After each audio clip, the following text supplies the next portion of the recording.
건강이 우리 시대의 중요한 주제가 되죠. 많은 채널 중에서도 보면 건강 프로그램이 없는 채널이 없어요. 제 방까지 포함하면 거의 아무 때나 TV를 돌려도 건강 프로그램을 볼 수 있는 그런 시대예요. 우리가 의사가 될 필요는 없지만 자기 건강을 유지할 만한 의학 지식은 가지고 있어야 되고, 나의 문제를 치료할 만한 적합한 의사를 고를 수 있는 그 정도 지식은 있어야 되겠죠. 날마다 무지했던 의학 지식을 좀 배워가고, 또 변화하는 의학 지식을 잘 따라가는 좋은 의사를 우리가 만나야 되는 것입니다. 우리가 정기 검진 통해서 몸의 문제를 발견하고 고치듯이 신앙도 점검이 필요한 거예요. 베드로 사도는 발로 불로 연단받듯이 그 믿음을 점검하라 그랬어요.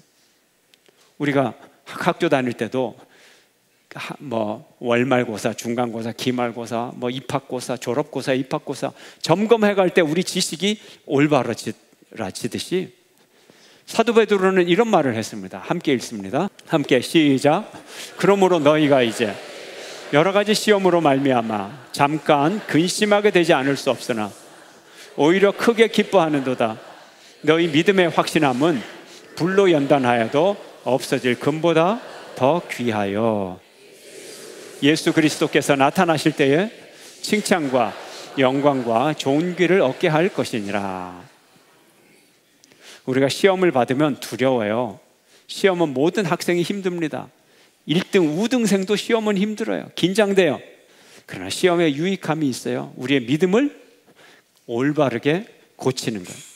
오늘은 지난주에 이어서 오늘은 종말론의 몇 가지를 고치려고 합니다.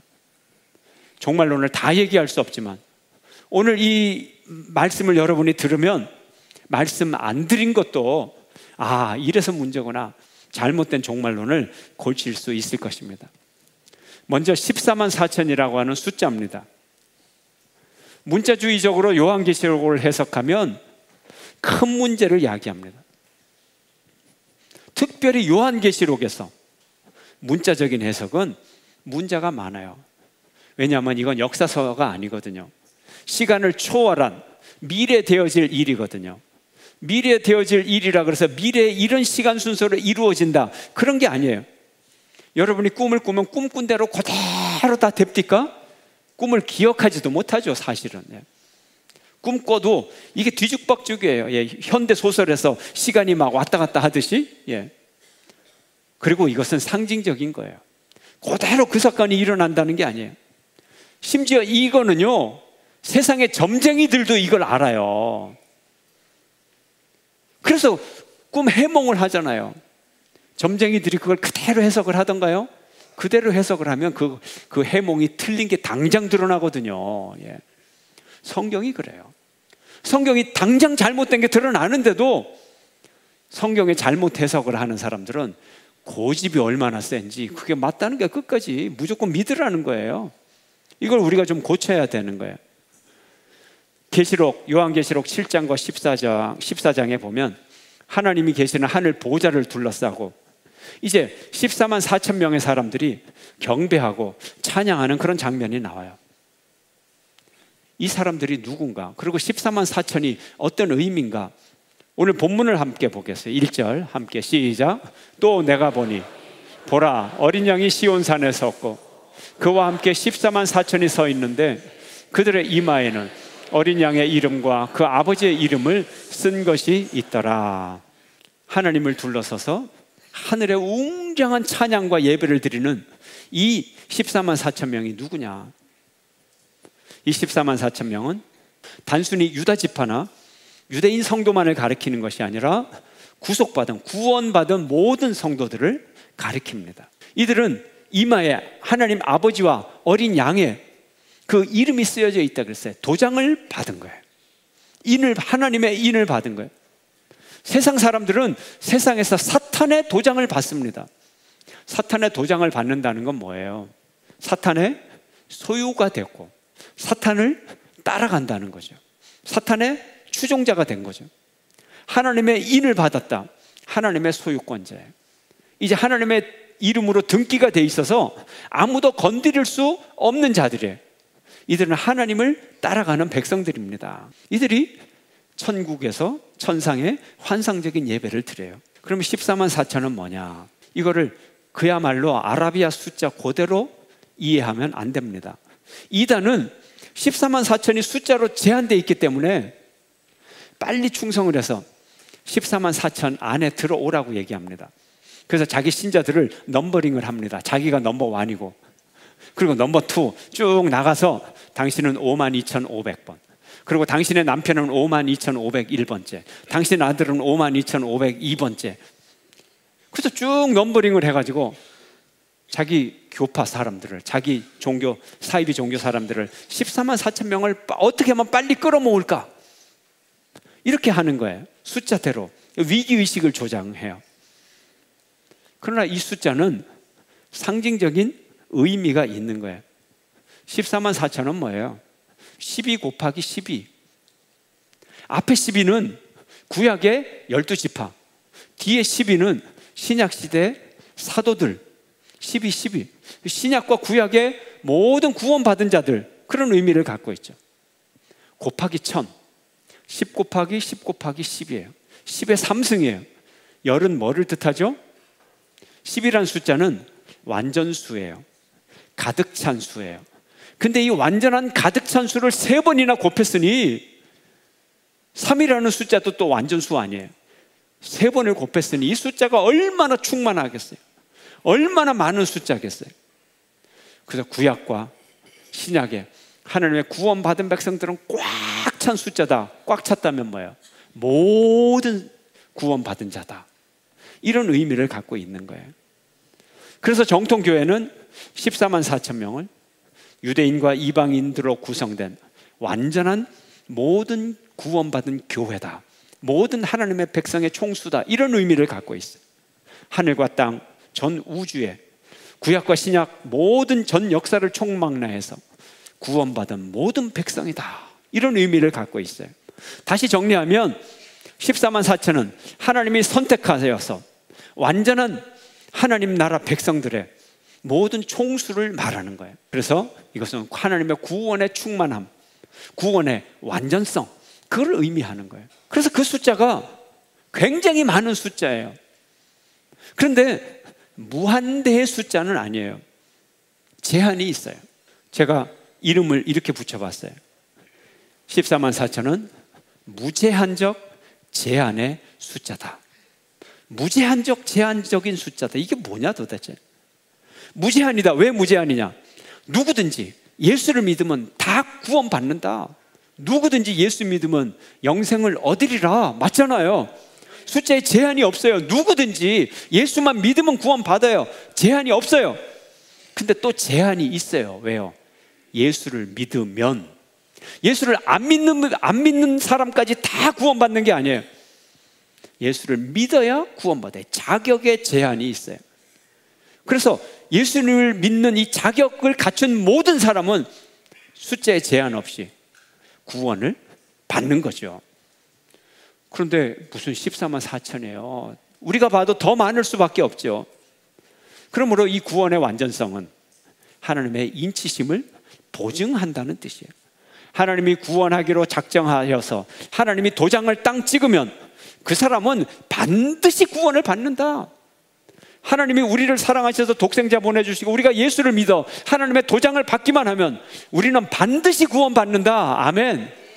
14만 4천이 이런 의미를 갖고 있는 거예요. 이단은 어때요? 아라비아 숫자로 14만 3,999명, 그 다음에 14만 4천, 이렇게 땡, 다 차면 땡, 그 다음 못 들어와. 이런 폐쇄적인 구원관을 갖고 있죠. 아니에요. 하나님은 절대 그렇지 않아요. 함께 읽어볼까요? 마태복음 24장 14절 시작. 이 천국 복음이 모든 민족에게 증언되기 위하여 온 세상에 전파되리니 그제야 끝이 오리라. 하나님의 구원이 인색해서 14만 4천 명 끝, 더 이상 못 들어와가 아니라 하나님은 하나님의 심판의 마지막 날까지도 모든 백성에게, 모든 민족에게 그 복음이 전파됐어. 온 세상에 전파되었어. 그리고 하나님의 백성들이 단 한 명이라도 더 구원받도록, 하나님의 구원은 끝까지 이렇게 개방적이고 사랑의 계획이고 풍성한 계획이라는 게, 인색한 계획이 아니라는 거예요. 하나님의 충만한 숫자가 다 인침을 받아 다 구원을 받아요. 하나님의 충만한 구원, 하나님의 완전한 구원을 믿는 여러분 되시기를 축원합니다. 계시록을 보면 3년 반이라는 단어가 나와요. 이거를 또 어떤 이단들은 문자적으로 해석을 합니다. 그래서 3년 반, 3년 반 연이어서 2절에서 3년 반, 3년 반 이렇게 나오니까 그걸 잽싸게 더해가지고 7년 대환란이 있다 이렇게 또 해석을 해요. 상징적으로 해석해야 될 것을 문자적으로 해석하는 데서 오는 오류인 것입니다. 계시록의 3년 반은 42달이라는 의미나 3년 6개월이라는 의미나 또 3일 반이라는 의미나 1260일 또 한때, 두때, 반때라고 표현된 1 더하기 2 더하기 0.5 그럼 3.5잖아요. 이것과 다 같은 의미를 갖고 있어요. 표현만 다르지. 이건 뭐냐? 예수님의 초림과 재림 사이에서 오는 교회의 환난 기간을 의미하는 것입니다. 교회의 환난 기간이 진짜 칼렌더의 달력으로 진짜 3년 반 딱, 아니 그게 두 개가 합해서 정말 칼렌더로 7년 동안 딱 고난을 당하느냐? 아니 교회 시대가 얼마나 긴데 무슨 칼렌더로 딱 7년을 고난을 받아요. 근데 왜 그러면 3년 반이냐? 3년 반이 무슨 의미를 갖고 있냐? 여러분, 엘리야가 이스라엘에 비가 안 오리라 예언했어요. 몇 년 동안 비가 안 왔죠? 3년 반. 그러고서 계속 비가 안 왔나요? 3년 반이 지나고 비가 왔나요? 비가 왔죠. 하나님이 주신 이 고난의 기간이 끝이 났어요? 안 끝났어요? 끝이 났죠. 3년 반의 기간이라고 하는 것은 하나님의 이 세상의 고통이 끝날 때가 있다는 거예요. 그럼 왜 3년 반이냐? 7이라고 하는 완전 숫자가 있어요. 7년이다 그러면 이게 상당히 긴 기간을 얘기해요. 근데 7년의 반 뭐예요? 불완전한 기간이라는 거예요. 이 기간이 영원히 지속될 것 같아도 지속되는 것이 아니라 언젠가는 끝난다. 근데 딱 3년 반에 딱 끝나는 게 아니고 언젠가는 끝난다, 그런 의미예요. 이게 중요한 거예요. 성경을 문자대로 믿으면요 정말 골치 아픈 일들이 많아요. 일상생활에서는 골치 아프다고 안 그러고 뭐라 그래요? 골 때리는 일들이 많다. 예수님이 오시는데 구름 타고 오시리라. 그러니까 어떤 사람은 또 이 구름이라는데 휠이 꽂혀가지고 말이죠, 진짜 예수님이 뭉게구름 타고 오신다는 거예요. H2O 물방울 분자, 거기에 집착을 하는 거예요. 자연현상에 집착을 하는 거예요. 이게 상징적인 표현을 문자적인 표현으로 보면 정말 성경이 코미디 아닌 정말 눈물 흘리는 슬픈 코미디가 되는 거예요. 예수님, 하나님도 굉장히 예술적이에요. 같은 꽃을 만들어도 예쁘게 만들고 같은 사과를 만들어도 색깔도 예쁘게 만들고 그래요. 이왕 예수님이 오셔도 우리가 보기에 예수님을 영광 돌릴 수 있도록, 존경심이 생기도록 하나님은 구름도 만드시고 말이죠. 그런 하나님의 미학적인 장치를 하신단 말이에요. 예수님을 경배하도록. 하나님이 이런 분이란 말이에요. 그러면 물방울 H2O, 물방울 구름이 아니라 그럼 다른 의미가 있다면 구름이 무슨 의미인가요? 하나님의 임재하심과 하나님의 나타나는 것을 상징해요. 출애굽 시에 하나님은 임재하셨어요. 이스라엘 백성 가운데 임재하셨어요. 낮에는 무슨 기둥으로? 구름 기둥으로. 밤에는 무슨 기둥으로? 불 기둥으로. 구름 기둥은 누가 임재하는? 하나님이 임재하는 상징이라는 거예요. 하나님은 구름 기둥 없어도 계십니다. 근데 인간들이 알아볼 수 있도록 내가 구름 기둥과 너희와 함께 하리라. 그리고 구름 기둥을 만들고 거기서 계시는 거예요. 그러니까 인간이 구름 기둥을 보고 하나님이 계시다, 그걸 느낄 수 있도록 하는 거예요. 구름 기둥 없이도 계십니다. 이 자리에도 계세요. 이 자리에 구름 없어도 우리로 보고 깨닫게 하도록. 이 깨닫는 게 뭐예요? 상징이라 그랬잖아요. 임재하는 상징이에요. 그래서 두 번째로 하나님이 임재하시면 두 번째로 어떻게 돼요? 당신의 권세를 보여주잖아요.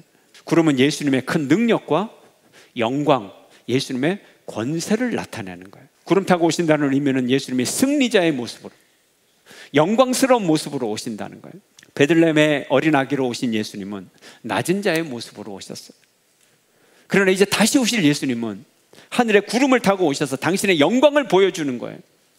인간들이 그 모습을 바라보고 도저히 두려움에 질리지 않을 수 없도록, 예수님의 영광을 보지 않을 수 없도록 위대한 모습으로 오신다는 거예요.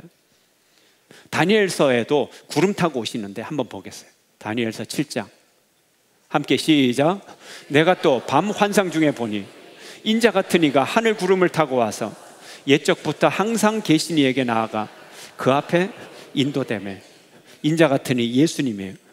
하늘 영광과 권세를 타고 오신다는 거예요. 구름 타고 오신다는 거예요. 그리고 모든 민족에게 경배를 받으세요. 위대한 존재로 오시는 메시아이기 때문에. 그리고 공중은 뭘 뜻해요? 공중은 사탄의 권세를 뜻해요. 예수님이 공중에 임한다는 것은 공중에 있는 사탄의 권세를 예수님이 다 장악해버린다는 거예요. 그러므로 우리에게는 이제 사탄의 권세까지 다 이기는 권세가 우리에게 주어진다는 거예요. 온 우주 만물을 다스리는 권세를 가지고 임하셔서 예수님은 사탄을 심판하시고 종국에는 이제 우리를 완전하게 구원하시고 이 땅의 악의 세력을 완전히 도멸하실 능력으로 오시는 거예요. 그 위대한 모습을 웅장하게 구름 타고 오는 모습으로 보여줬다는 거예요. 이것을 믿는 여러분 되시길 축원합니다. 이번에도 잘 들으셔야 돼요. 휴거라는 말을 들어보셨나요? 휴거. 휴거가 뭐냐? 예수님이 이 땅에 구름 타고 하늘에 딱 오시면 이 땅에 있는 성도들 중에 예수를 잘 믿었던 사람들, 신앙이 좋은 사람들은 하늘로 쫙 들림을 받는다는 거예요. 그래서 영어로 랩처 그런 거예요. 이렇게 탁 붙잡힘을 당해서 끌려 올라간다. 랩처. 예. 이걸 이제 번역하면 휴거 이렇게 되는 거예요. 이거 주로 이단들이 믿는 거예요. 이단들이. 데살로니가 전서 4장 16절 17절에 그런 얘기가 나옵니다. 한번 읽어볼까요? 시작.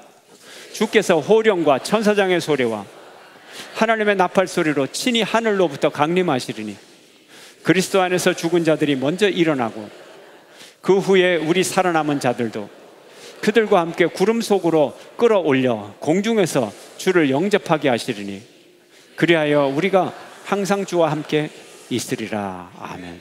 이 설교 시리즈는 우리 잘못된 신앙을 고치는 거예요. 바로잡는 거예요. 이 중에서 지금 제가 휴거 얘기할 때 지금 이 순간에 휴거를 믿는 분들이 있을 거예요. 제가 알아요. 예. 제가 다 압니다. 휴거가 뭐예요? 공중으로 올라간다는 거예요. 이 공중이 스카이 물리적 공중으로 올라간다. 아까 그 구름, 이 H2O 물방울, 그 구름으로 물리적으로 올라간다는 거예요. 물리적으로. 이런 걸 믿는 사람들이 주로 제가 또 다음에 말씀드릴 거지만 세대주의나 또 어떤 근본주의나 이런 사람들 중에도 믿는 사람들이 있어요. 또 이것이 이단의 전유물입니다. 기성교회 안에서도 믿는 사람이 많고 이단의 전유물이고, 그래서 휴거, 공중으로 뿅 올라가는 걸 믿는 사람들은 예수님의 재림이 두 번 있다는 거예요. 두 번 있다는 거예요. 예수님이 공중에 오셨을 때 뿅 올라가면 올라간 사람들은 이제 고생을 안 당해요. 왜? 이 남은 사람들은요 곧이어서 아까 말한 7년 대환란의 기간이 이제 있는 거예요. 그래서 예수를 믿어도 잘 믿어야지. 그래서 예수님 딱 오실 때 1차로 그냥 팍 올라가야지.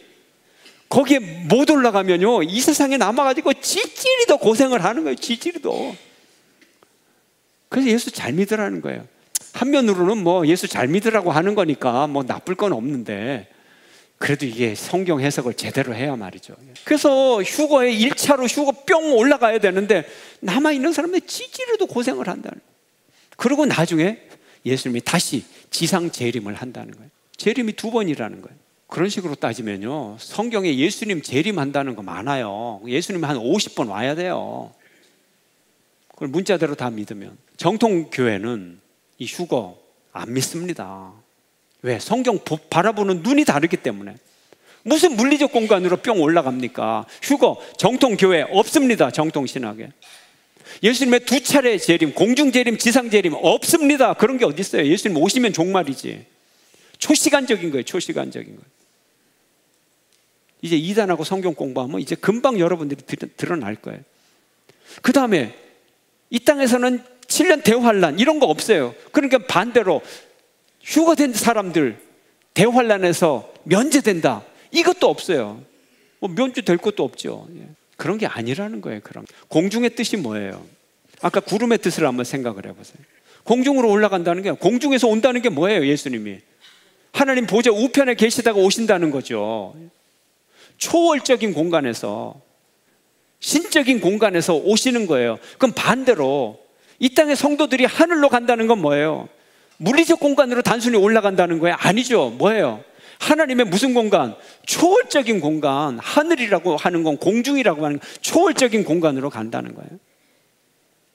그러면 뭘 뜻해요? 성도들이 종말의 날 예수님이 오시면 초월적인 존재로 변화된다, 이런 의미죠. 그리고 이 지상의 공중, 하나님과 우리 사이를 가로막는 사탄의 세력들을 완전히 초토화시킨다, 정복한다, 이런 의미를 갖고 있는 거죠. 아무리 성경을 잘 믿는다고 해도 이렇게 성경을 유치한 책으로 만들어 놓고 자자구구 대면서 해도 이거 말짱 헛거라는 거예요. 성경 구절을 500구절을 찾아도 해석을 잘못하면 이건 이단 사설이 되는 거예요. 이제 이해가 되시죠? 그러고서 한번 보세요. 어떤 게 맞나? 문자대로 읽으면 헷갈려서 읽지를 못해요. 여기서는 이 말하고 저기서 이 말. 그러나 의미를 찾아가면 성경은 굉장히 일관적인 책이에요.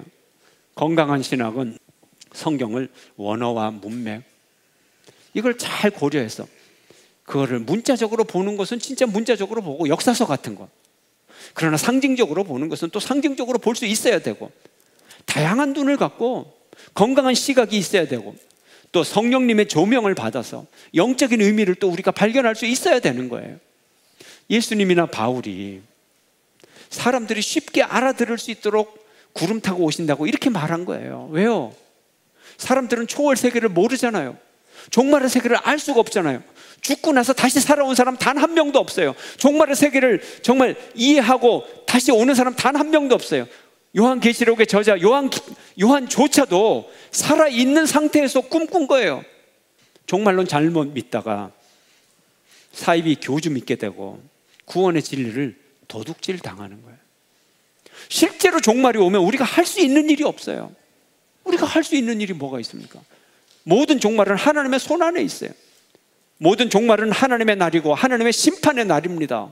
우리가 그것을 알아도 소용없고 몰라도 소용없고, 다만 그것을 미리 알았어. 그 종말이 언제 올지 모르니까 내가 지금 오늘 하루를 살아가면서도 예수를 제대로 믿고 살아가고, 정말 그리스도인답게 살아가고, 하나님의 도장받은 사람답게 살아가고, 그렇게 하라고 종말론을 미리 가르쳐 주시는 거예요. 여러분에게 이 은혜가 있기를 축원합니다. 호기심으로, 문자주의적으로, 얼토당토 않는 이상한 종말론 빠져들어가지 마시고, 오직 현재 속에서 우리의 구원을 보장해 주시고, 믿는 자는 누구나 구원해 주시는 하나님의 완전한 구원을 믿는 여러분 되시기를 주의 이름으로 축원합니다.